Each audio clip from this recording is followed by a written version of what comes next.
শিক্ষার্থী আসসালামু আলাইকুম। এফএফসি ম্যাথ একাডেমি থেকে ষষ্ঠ শ্রেণী অনুশীলনী 1.4 এর 4 নং এর ক মানের অধক্রম অনুসারে সাজাও প্রশ্নটি পর্যায়ক্রমে সমাধান করা হবে। প্রিভিয়াস ক্লাসে যে অঙ্কটি করেছি ওটা হচ্ছে ঊর্ধ্বক্রম। ঊর্ধ্বক্রম হচ্ছে ছোট থেকে বড় আর অধক্রম হচ্ছে বড় থেকে ছোট। আমরা অনেক সময় ঊর্ধ্ব আর অধ বুঝতে পারি না। ঊর্ধ্ব হচ্ছে ছোট থেকে বড়, আর ঊর্ধ্ব মানে উপরে উঠা। তো উপরে কিভাবে উঠে? ছোট থেকেই উঠে। তো আমরা সাজাতে গেলে অনেকে ভুল করে বসে থাকি, বড় লিখবো না ছোট লিখবো। ছোট থেকে উপরে উঠা হচ্ছে ঊর্ধ্ব, আর বড় থেকে নিচে নামা। অনেকে কথায় বলে না তোমার এত অধঃপতন হলো, অর্থাৎ তুমি বড় ছিলে এখন ছোট হয়ে গেছো, এটা হচ্ছে অধক্রম। তাহলে আমরা জানি ঊর্ধ্বক্রম কি? ঊর্ধ্বক্রম হচ্ছে ছোট থেকে উপরে উঠা। আমি বুঝানোর জন্য চিত্র দিয়ে বুঝাচ্ছি। ঊর্ধ্বক্রম ঊর্ধ্বক্রম হচ্ছে ঊর্ধ্বক্রম ছোট থেকে উপরে উঠা, এটা হচ্ছে ঊর্ধ্বক্রম। আর অধক্রম হচ্ছে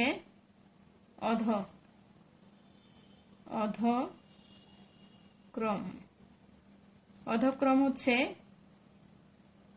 বড় থেকে এই উপর থেকে নিচে যাওয়া, নিচে।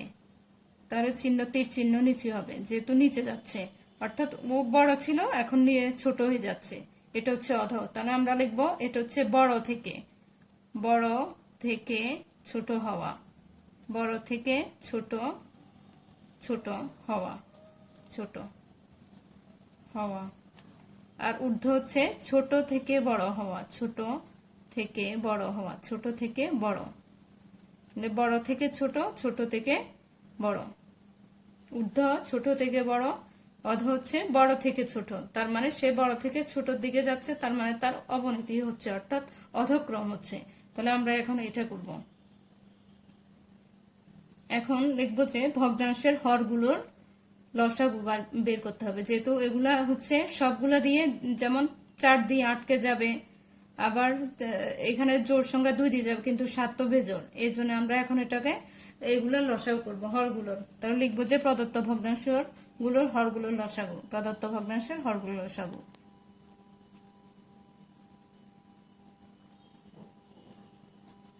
এখন আমরা প্রদত্ত ভগ্নাংশের হরগুলোর লসাগু এখনো পাইনি, করব। এজন্য এখানে খালি রাখলাম। যেহেতু শেষে হচ্ছে জোড় সংখ্যা, বেশিরভাগ জোড় সংখ্যা, এই জন্য আমরা 2 দিয়ে যাবে। 2 দুগুণে 4, 7 থাকবে, যেহেতু 2 দিয়ে যাচ্ছে না, বিজোড় সংখ্যা অর্থাৎ মৌলিক সংখ্যা। 8, 4 দুগুণে 8, 6 দুগুণে 12, 2 দিয়ে যাবে, 2 দিয়ে 2 একবার, 2 একে 2, 7, 2 দুগুণে 4, 3 দুগুণে 6। এখানে আর কিছু যাবে না, যেহেতু এগুলো তিনটাই মৌলিক সংখ্যা, 2, 3, 7। এখন আমরা এগুলো গুণ করব। 2 দুগুণে 4, 3 দুগুণে 2 দুগুণে 4, এই 4 এর সাথে আবার 2 গুণ করলে 8 হবে। 4 দুগুণে 8, 4 7 28, আর 8 হলে 8 দিয়ে 7 কে গুণ করলে হবে 7। 2 দুগুণে 4, 4 দুগুণে 8, আর 3 কে গুণ করলে 3 8 24, 24 এর সাথে গুণ করলে হচ্ছে 168। প্রথমে আমরা ছোটগুলা গুণ করব। 2 দুগুণে 4, 4 দুগুণে 8, 3 8 24, 24 গুণ 7, 24 গুণ 7 হয় হচ্ছে 168। এখানে আমি 24 গুণ 7 গুণ করে দেখাচ্ছি। 24 গুণ 7, 4 7 28, 8 হাতে হচ্ছে 2, 7 দুগুণে 14, 14 2 16, অর্থাৎ 168। তাহলে আমাদের লসাগু হচ্ছে 168। এটা তোমরা করতে পারবে। এখন আমরা হচ্ছে কি, এই যে 168 লসাগু বের হয়েছে, প্রত্যেকটি ভগ্নাংশের হরকে আমরা 168 দ্বারা ভাগ করে নেব। তাহলে 168 কে হর দ্বারা ভাগ করব। লিখব যে প্রথম ভগ্নাংশ, একটি একটি করে। প্রথম ভগ্নাংশ, যেহেতু এখানে প্রথম ভগ্নাংশ সেম আগের মতোই, প্রথম ভগ্নাংশ 3/4, এই 3/4 কে এখানে হর 4 দিয়ে আমি লসাগু 168 কে 4 দ্বারা ভাগ করব। 168 লিখব, তারপর যেটা হবে এটা লবে এবং হরে গুণ করব। 168 ভাগ প্রথম ভগ্নাংশের হর, প্রথম ভগ্নাংশের হর এটা, এটাকে দিয়ে ভাগ করব 4 দিয়ে। 4 দিয়ে যদি আমি 168কে ভাগ করি তাহলে হচ্ছে দাঁড়ায় হচ্ছে 42 দাঁড়ায়। যেমন 4 দুগুণে 8, 4 4-এ 16। আবার সেম এটাকে এটা গুণ করলে আবার এটা হবে। মিল করার জন্য তোমরা আবার গুণ করে দেখতে পারো যে 4 দিয়ে 42 গুণ করলে 168 হয় কিনা, ভাগ করে নিবা। চাইলে তোমরা ভাগ করে নিতে পারো ক্যালকুলেটর অথবা নিজেও করতে পারো। 168 4 দিয়ে ভাগ করলে যেমন 4 4-এ 16, 4 আর 2 দিয়ে করলে 4 দুগুণে 8। এটা এমনিতেই মুখে করা যায়। এখন আমরা লিখবো 3/4 যেভাবে সেভাবে থাকবে, লবে গুণ করব 42 দেব, তারপরে নিচেও আবার 42। 3 দুগুণে 6, 3 4-এ 12, অর্থাৎ 126। 4 দুগুণে 8, 4 4-এ 16। লসাগু সমহর বিশিষ্ট, অর্থাৎ হর সবগুলোর সমান হবে। আমরা এখন দ্বিতীয় ভগ্নাংশে যাচ্ছি। দ্বিতীয় ভগ্নাংশ,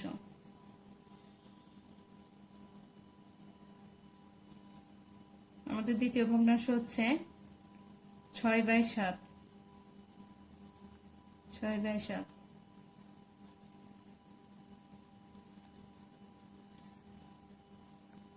দ্বিতীয় ভগ্নাংশের হর হচ্ছে 7 আর লসাগু 168। 168 ভাগ 7।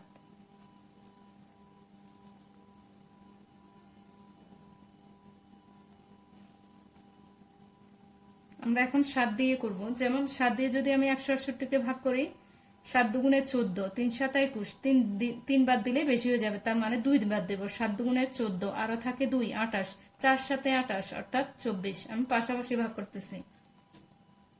এখন এই 24 আমরা লবে এবং হরে গুণ করব। 6 গুণ 24, 7 গুণ 24, 168, কারণ সব জায়গায় লসাগু 168 হবে। 4 6 24-এ 4, হাতে 2, 6 দুগুণে 12, 12 2-এ 14, 144। এখন আমাদের তৃতীয় ভগ্নাংশ। তৃতীয় ভগ্নাংশ,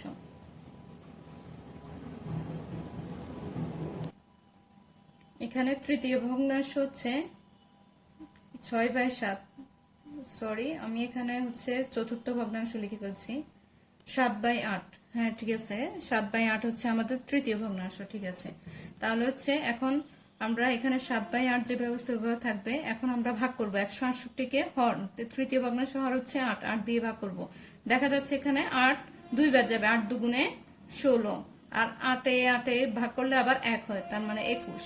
এটা মুখে করা যায়, আমি মুখে ভাগগুলো করতেছি, কারণ এখানে করলে মানে রাফ আলাদা কাগজে করতে হবে।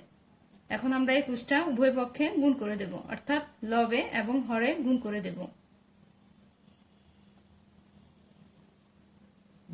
7 একে 7, 7 দুগুণ 14, 147। 8 একে 8, 8 দুগুণে 16, 168। চতুর্থ ভগ্নাংশ। চতুর্থ ভগ্নাংশ, চতুর্থ ভগ্নাংশ, চতুর্থ ভগ্নাংশ 5/12। এখন আমরা হচ্ছে 168কে 12 দিয়ে ভাগ করব। পাশাপাশি ভাগ কিন্তু অনেক ইজি, বড় সংখ্যা দেখে অনেকে ভয় পায়। এই যে এখানে 16, 12 কয়বার, একবার যাবে, 2 বার দিলে 24 হয়ে যাবে। তো এখানে তো 16, প্রথম সংখ্যা আগে নিতে হয়। তাহলে হচ্ছে একবার 12 একে 12, তাহলে আরো থাকে কত, এখানে 16 না, তাহলে নিশ্চয়ই আরো 4 থাকে, 12-এর সাথে 4 দিলে তো 16 হবে। তার মানে এখানে 4 পাশাপাশি বসালে 48 হয়। তো এখন 12-এ কতবার নামতা পড়লে 48 হবে। 12 দুগুণে 24, 3 12 36, 4 12 48, অর্থাৎ 4 হবে। 14কে 12 দ্বারা গুণ করলে 168, আর এখানে 14। এখানে আমরা হরে লবে দিয়ে দেব। 5 গুণ 14, 12 গুণ 14, 4 5-এ 20-এর 0, হাতে 2,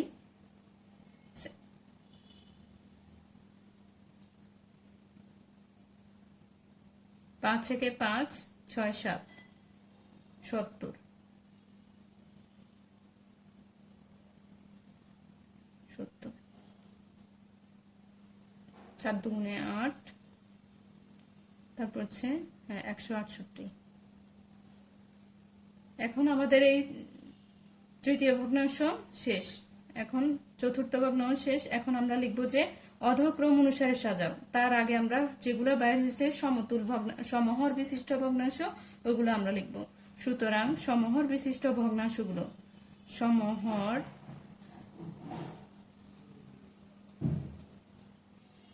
বিশিষ্ট ভগ্নাংশ পর্যায়ক্রমে লিখব। 126, 168, 144, 168,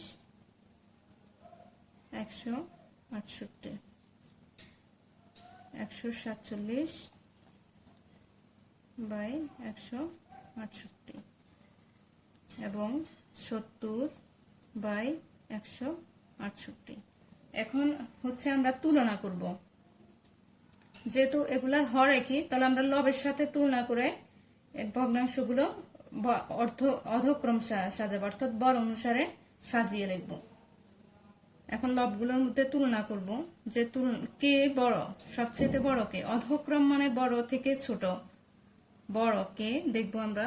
এখানে 147, 70, 144, 126, তার মানে এখানে হচ্ছে 44, 47, 147 হচ্ছে সবচেয়ে বড়, তারপর 144, তারপর 126, তারপর 70। তাহলে আমরা সবচেয়ে বড় লিখবো। যে লবের সাথে তুলনা করে পাই, ভগ্নাংশের লবগুলোর মধ্যে তুলনা করে পাই, সাজিয়ে লিখতে হবে। যেহেতু এগুলো ভগ্নাংশ অবশ্যই লিখতে হবে। ভগ্নাংশের লবগুলোর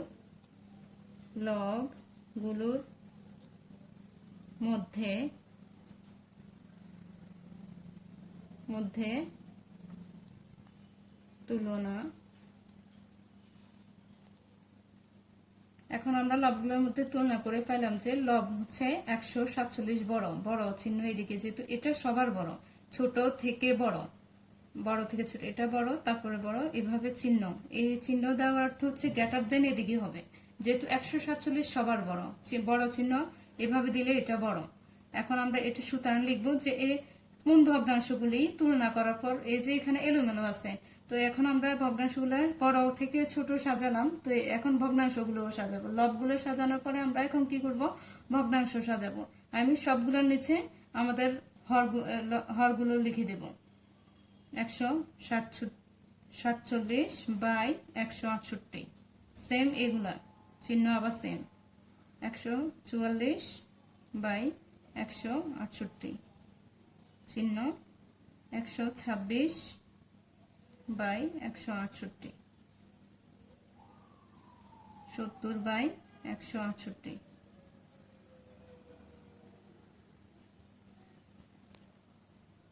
এখন এই ভগ্নাংশগুলো হচ্ছে মানের অধক্রমে সাজাবো।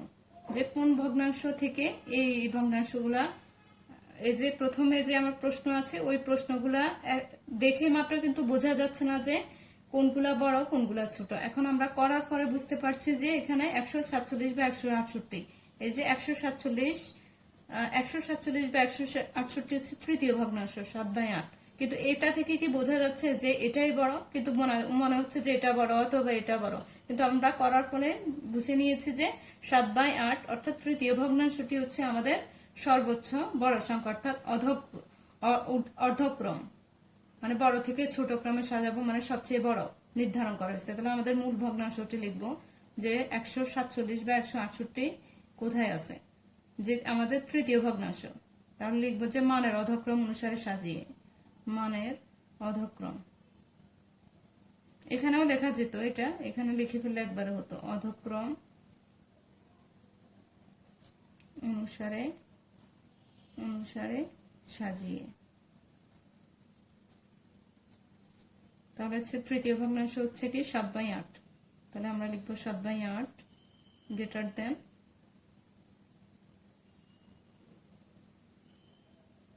7/8। তারপর দ্বিতীয় ভগ্নাংশ হচ্ছে 144 বাই 168, অর্থাৎ 144। দ্বিতীয় ভগ্নাংশ 6/7, 6/7। তারপর হচ্ছে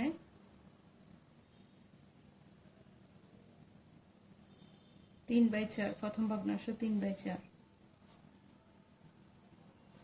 তারপর 7/168, 7/168, 7 9 70 হবে।